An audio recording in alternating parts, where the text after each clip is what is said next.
Hello there, worldly ones! And so we're back at it again. Check out my shirt. Our planet, there's two. That was for National Animal Rights Day on June 4th. We all gathered in front of the legislature, held a picture of an animal. There was at least 50 or 60 of us there anyhow. I know some other locations, they hold an actual dead body of an animal. And that I don't know much about that, but we had the pictures, and I know that there was some talk that they're going to consider doing the actual holding of the dead bodies maybe next year. Let me know what you think about that. That's a new concept. I would feel I'd be shaking and disturbed, and I don't know that I could do that.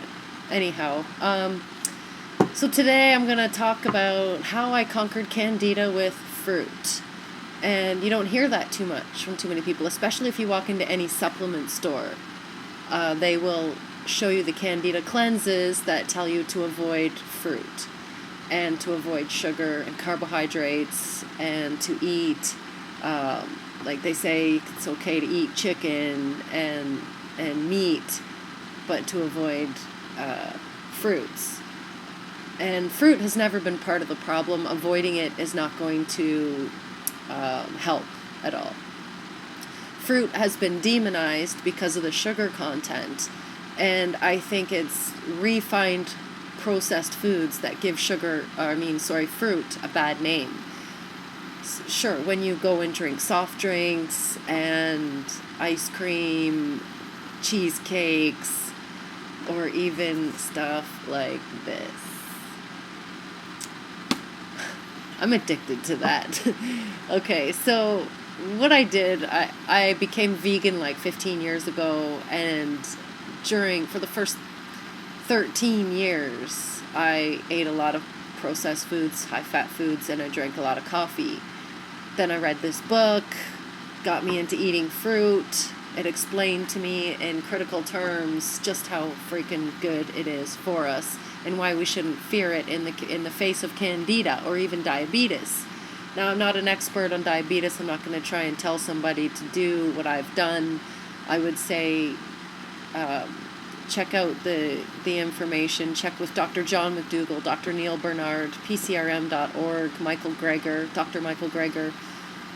Check with your own doctor. Do your homework. But this is what has helped myself a lot, and I couldn't believe it. I got rid of Candida with fruit. It was about cutting the fat out. And I see if you keep a high fat, low carb, if you keep it high fat, you have to keep it low carb. And if you keep it high carb, you have to keep it low fat. So what's going on with a lot of the processed foods is that neither one is high carb or high fat. They're both high carb and high fat. But in those foods, like a bag of potato chips, people look at that and go, oh, too much carbs. People look at ice cream and go, oh, too much carbs, too much sugar. They look at all these other processed foods and just looking at the sugar, they blame the sugar, when most of your more calories are going to be coming from the fat in a lot of those foods than from carbohydrates, because fat has 9 calories per gram, carbohydrates has 4 calories per gram. So that adds up very quickly. Fat is gram for gram more than double the amount of calories that carbohydrates is, and carbohydrates fuels our cells. And that's very basic anatomy, physiology, biology. It's very basic. And once I understood that, I was able to apply it properly and receive the benefits. I had tried the Candida Cleanses from the health food stores, and I found it very difficult to avoid the carbs. So I ate some carbs, and I exacerbated the situation, and things got out of hand. I found myself at the naturopathic doctor's office getting all kinds of remedies, spending all kinds of money. I couldn't figure out what was going on. I didn't even know that it was Candida. I just suspected it. I strongly suspected it. Nobody could come up with any explanation. And then I read that book in 2014, all about fruit, eating lots of fruit, that we're frugivores. And it spelled it out to me very simply. Fat traps sugar in the blood. And once I understood that things got better. So I loaded up on the fruit, and sure enough, things cleared up.